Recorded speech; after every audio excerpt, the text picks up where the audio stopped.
P Syed മൗലവി.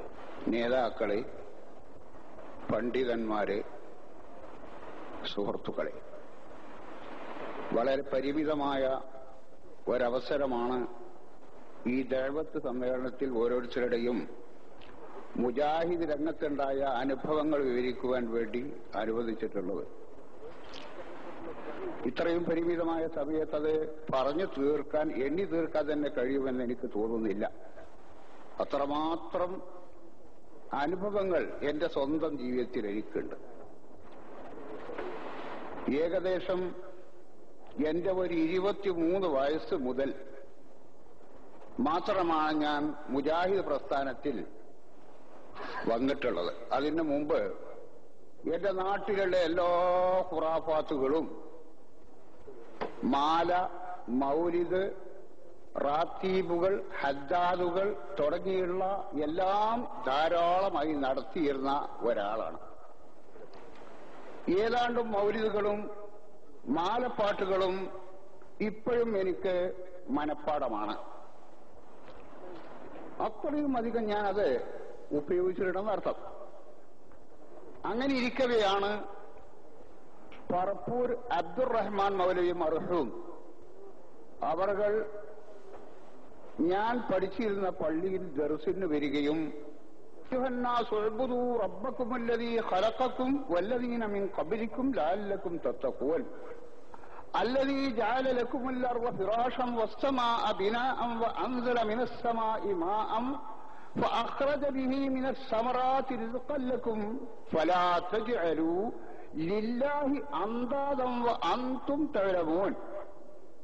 ഈ ആയത്തിലെത്തിയപ്പോൾ ഇയ്യാക നഅ്ബുദു വഇയ്യാക നസ്തഈൻ മുതൽക്ക് ആരംഭിച്ചിട്ടുണ്ട് ആശയപരമായ ഇളക്കം. അന്ന് മുതൽ ഞാൻ നടത്തി വന്നിരുന്ന മാല, മൗലിദ്, ജുസുവോത്ത് തുടങ്ങിയുള്ള സമ്പ്രദായങ്ങൾ ഞാൻ അവസാനിപ്പിച്ചു, പെട്ടെന്ന് നിർത്തി. അതുകൊണ്ട് നാട്ടിലുള്ള പല സുഹൃത്തുക്കളും വീട്ടുകാർക്കും എന്നോട് കുറച്ചു കാലത്തേക്ക് വലിയ വെറുപ്പും വിദ്വേഷവും ഉണ്ടായിരുന്നു. നാട്ടിലുള്ളവർക്ക് മാത്രമല്ല, വീട്ടുകാർക്കും എല്ലാവർക്കും. അന്ന് ഐക്യസംഘം എന്ന പേരിലാണ് ഈ പ്രസ്ഥാനം അറിയപ്പെടുന്നത്. ഐക്യസംഘം എന്നൊരു പ്രസ്ഥാനക്കാരുണ്ട്. അവിടെ മുത്തങ്ങ പോലെയാണ്, അന്നത്തെ പണ്ഡിതന്മാരുടെ വയലുകൾ പറഞ്ഞിരുന്നത്, മുത്തങ്ങ പോലെയാണ്. അതിന്റെ ഒരു മുരട് എവിടെയെങ്കിലും ചാടിയാൽ അതാ നാടൊട്ടാകെ പരക്കും. അങ്ങനെയാണ് ഈ ഐക്യസംഘം എന്ന ആരോപണമായിരുന്നു അന്നുണ്ടായിരുന്നത്. അങ്ങനെ ഇതിന്റെ പ്രചാരകനായി എന്റെ ഹൃദയം സമ്മതിക്കാത്തതിന്റെ പേരിൽ ഞാൻ പല സ്ഥലങ്ങളിലും പ്രസംഗത്തിനും പരിപാടികൾക്കും പോകാൻ തുടങ്ങി. പോയ എല്ലാ സ്ഥലത്തു നിന്നും അക്കാലത്ത് കല്ലേറ്, പരിഹാസം, കൂക്കുവിളി മുതലായത് ലഭിക്കാതിരുന്നിട്ടില്ല.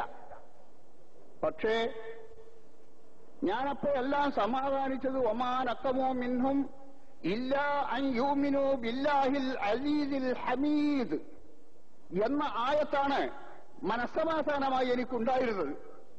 മാത്രമല്ല, ഈ ലാ ഇലാഹ ഇല്ലല്ലാഹ് എന്ന ആദർശത്തിന് വേണ്ടി അല്ലാഹു തആല ലക്ഷക്കണക്കിനുള്ള പ്രവാചകന്മാരെ നിയോഗിച്ചു.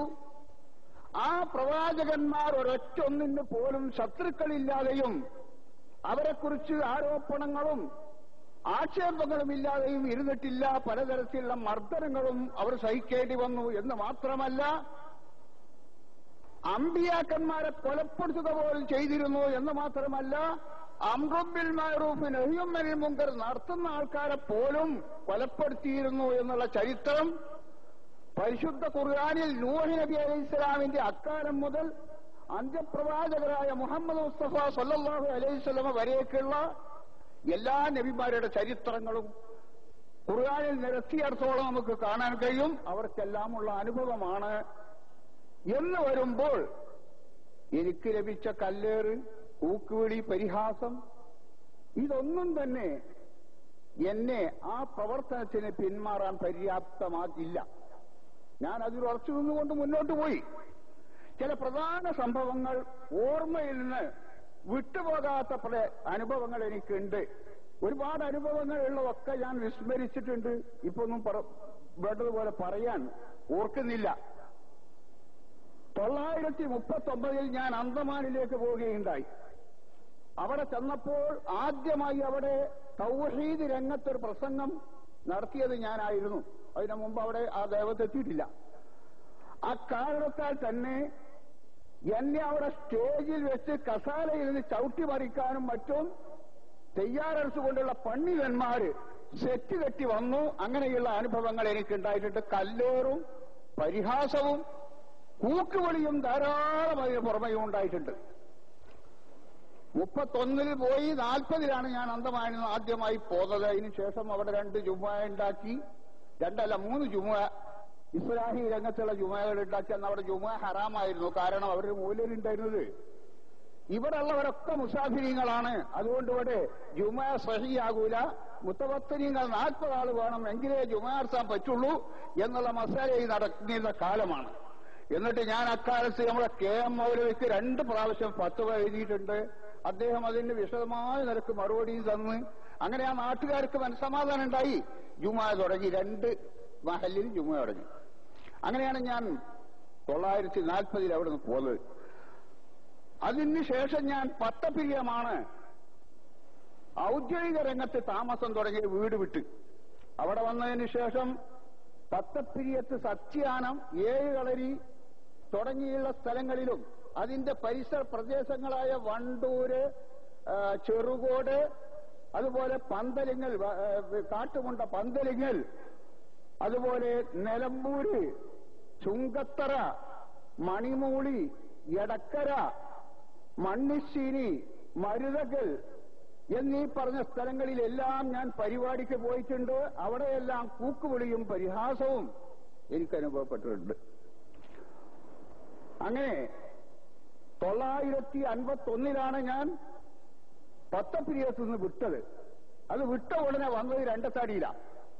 ഇപ്പൊ ഞാൻ നിൽക്കുന്ന ആ മഹല്ലില് 951 വന്ന് ആ വന്ന ഉടനെ ആദ്യമായി ഒരു പരിപാടിക്ക് പോയത് തെക്കൻകുറ്റൂർ പറയുന്ന സ്ഥലത്താണ്. അവിടെ അന്ന് ഒരു വളാഞ്ചേരി യൂസുഫ് മോലിയർ എന്ന് പറഞ്ഞൊരു വലിയ മോലിയരുണ്ടായിരുന്നു. ആ മോലിയരും കുറെ സെറ്റും കൂടി ഒന്നായിട്ട് വിളക്കും വെയിറ്റ് വന്നിട്ട് എന്റെ സ്റ്റേജ് കയ്യേറാനും എന്നെ ഒരു നിരീശ്വരവാദിയായി ചിത്രീകരിക്കാനും ഒക്കെ ശ്രമിക്കാനുണ്ടായത്. അന്ന് പുല്ലൂർ വാപ്പു എന്ന് പറഞ്ഞൊരു സഹോദരൻ അവിടെ ഉണ്ടായിരുന്നു. അയാളുണ്ടായത് കൊണ്ടാണ് എനിക്ക് രക്ഷ കിട്ടിയത്. അയാൾ എന്നെ രക്ഷപ്പെട്ടി അക്രമങ്ങളിൽ നിന്ന്.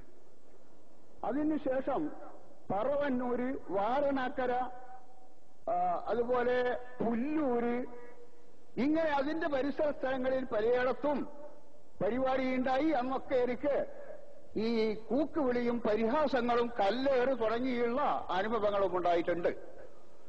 അങ്ങനെ ഇരിക്കവെയാണ് ഞാൻ ഒരിക്കൽ കുഴിപ്പുറം, കോട്ടക്കലടുത്ത് കുഴിപ്പുറം എന്ന് പറഞ്ഞൊരു മഹലുണ്ട്. ആ മഹലിൽ നമ്മളെ CP ഉമർ സുല്ലമി അവിടെ പോയി കുറെ കാലം സ്കൂളിൽ ജോലി ചെയ്തിരുന്നു. അദ്ദേഹത്തിന്റെ പരിശ്രമ ഫലമായി അവിടെ ഖുർആൻ ക്ലാസും മറ്റുമൊക്കെ നടത്തി കുറച്ച് മുജാഹിദുകൾ അവിടെ ഉണ്ടായിരുന്നു. ആ മുജാഹിദുകളുടെ ക്ഷണമനുസരിച്ച് അവിടെ ഒരു പരിപാടിക്ക് പോയി. ആ പരിപാടിക്ക് പോയി അവിടെ സ്റ്റേജിലേക്ക് പിന്നിൽ കൂടി കയറി വന്നിട്ട് എന്നെ പിടിച്ചു വലിക്കുകയും അവിടെ ഉണ്ടായിരുന്ന ലൈറ്റുകളൊക്കെ അടിച്ചു കെടുത്തുകയും പിന്നെ മൈക്കന്റെ ആംപ്ലിഫയർ വരെയൊക്കെ തച്ച് തകർക്കുകയും ചെയ്തു. എന്നെ ഒരു ഇരുട്ടിലേക്ക് ഒരു രക്ഷകൻ എന്ന നിലക്ക് മൗലവികട് വഴി എന്ന് പറഞ്ഞിട്ട് എന്നെ രക്ഷിക്കാൻ എന്ന നിലക്ക് കൊണ്ടുപോയി എന്റെ മുഖത്ത് ഒരു മുളന്റെ വടി കൊണ്ടടിച്ചു. ആരി എനിക്ക് കൊണ്ടു. അത് കഴിഞ്ഞ് അതിന്റെ പിറ്റേന്ന് അവിടെ ഗംഭീരമായൊരു പരിപാടി നടത്തി. വളരെയധികം ആൾക്കാർ പങ്കെടുത്തുകൊണ്ട് നാം ഉദ്ദേശിച്ച സർവ്വകാര്യങ്ങൾ അവിടെ പറഞ്ഞ് അവസാനിപ്പിച്ചു. അങ്ങനെ അന്ന് മുതൽക്ക് തന്നെ അവിടെ ഒരു വായനശാലക്ക് തറക്കല്ലിടുകയും അവിടെ ഒരു മഹത്തായ വിജയം കൈവരികയും ചെയ്തു. ഇന്ന് അവിടെ പള്ളി, മദ്രസ തുടങ്ങിയുള്ള സ്ഥാപനങ്ങളുണ്ട്. നമ്മുടെ പ്രസ്ഥാനത്തിന്റെ ആൾക്കാർ വളരെയധികമുണ്ട്. അങ്ങനെ അതിനുശേഷമാണ് ഞാൻ പൊന്നാനിയിലെ ഒരു പരിപാടിക്ക് പോയി. 2-3 പ്രാവശ്യം മുമ്പും പോയിട്ടുണ്ട്. അന്നൊന്നും ഇമ്മാതിരി അനുഭവം ഉണ്ടായിട്ടില്ല. 3ാമത്തെ തവണ പൊന്നാനിയിലേക്കൊരു പ്രസംഗത്തിന് പോയി. അവിടെ ഞാൻ പ്രസംഗം ആരംഭിച്ച് ആമുഖം